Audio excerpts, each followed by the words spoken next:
বিসমিল্লাহির রহমান রাহিম। সচিবালয়ে আগুন ষড়যন্ত্র না নাশকতা না স্বাভাবিক দুর্ঘটনা?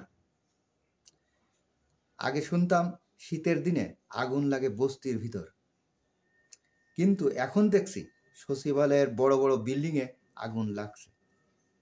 কোথাও আগুন লাগলেই ফায়ার সার্ভিস নিভানোর কাজ করে। তারা তাদের প্রতিবন্ধকতার কথা, গাড়ি ঢুকতে পারে না, পানির অভাব, নানাবিধ সমস্যা।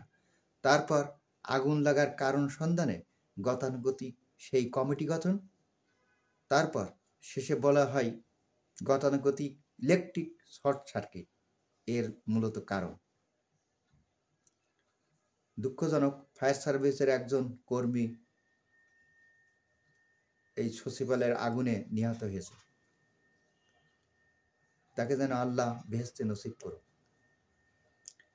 তবে এবার এই শর্ট সার্কিটের কথা বলে পার পাওয়া যাবে না। তবে এ ব্যাপারে ষড়যন্ত্র বা নাশকতার ব্যাপারটা অবশ্যই মাথায় রাখতে হবে। কারণগুলো: দুর্নীতি সংক্রান্ত নথিপত্র ধ্বংস,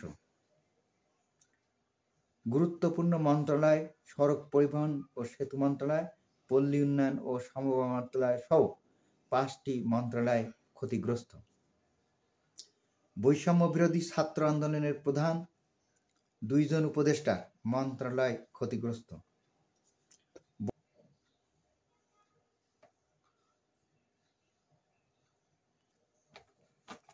বড়দিনের 25শে ডিসেম্বর ছুটির দিন মধ্যরাতে অগ্নিকাণ্ড।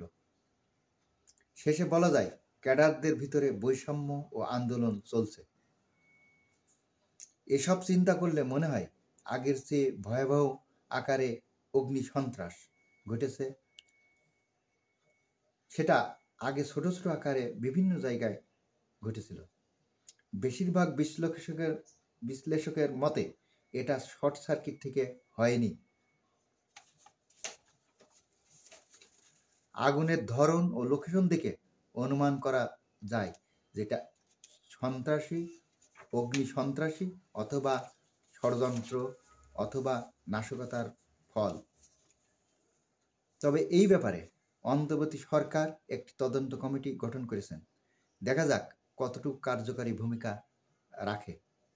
তবে আমার একটু ধারণা, তদন্ত কমিটি করে খুব একটা লাভ হয় না, কারণ এখানে যে যার সুবিধা বিচার করে তার দিকে টানতে থাকে। যেমন বলা যায় বিগত ফ্যাসিবাদ সরকার যেমনভাবে নিজেদের অনুকূলে নিয়ে ছিল সব কিছুই। তবে আমার ধারণা গোয়েন্দা সংস্থাগুলো ভালোভাবে কাজ করলে সত্য উদ্ঘাটন অবশ্যই হবে ইনশাল্লাহ।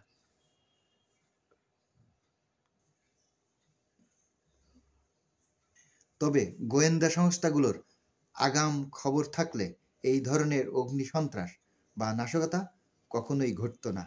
এখানে বর্তমান সরকারের ব্যর্থতা ও গোয়েন্দা সংস্থা ব্যর্থতা অবশ্যই আছে।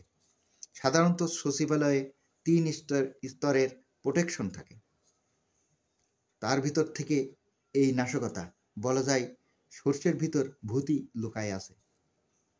সব মন্ত্রণালয়ে ফ্যাসিবাদ সরকারের দোসররা অনেক অ্যাক্টিভ, যা বর্তমান সরকার প্রথম থেকে নিরাপত্তা ও শান্তি শৃঙ্খলা ব্যাপারে মোটেই লক্ষ্য করছে না বা পর্যাপ্ত ব্যবস্থা নিতে পারছে না। বেশিরভাগ জনসাধারণই বলছে সরকার খুব দুর্বল, তার সঠিক ও কঠোর কোনো পদক্ষেপ নিতে ব্যর্থ হচ্ছে। তবে এই নাশকতা বা ষড়যন্ত্র বা নিছক দুর্ঘটনা এড়ানোর জন্য অবশ্যই গোয়েন্দা সংস্থাগুলোর আগাম তথ্য, তার সাথে কার্যকারী ব্যবস্থা। নিছক দুর্ঘটনা এড়ানোর জন্য ফায়ার সার্ভিসের কোড অনুযায়ী বিল্ডিং ও শর্ট সার্কিট যেন না হয়, তার জন্য কোয়ালিটি সম্পন্ন মালামাল অথবা জিনিসপত্র ব্যবহার করা।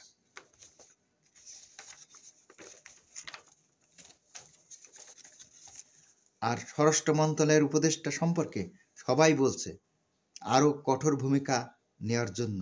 কথাই বলে কিছু ধারে কাটে, কিছু ভারে কাটে।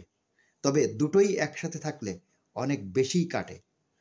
শেষে জনগণ চায় সুষ্ঠু তদন্তের মাধ্যমে সত্য উদ্ঘাটিত হোক, সেই অনুযায়ী বিচারের ব্যবস্থা হোক। আজ এ পর্যন্তই। আল্লাহ হাফেজ।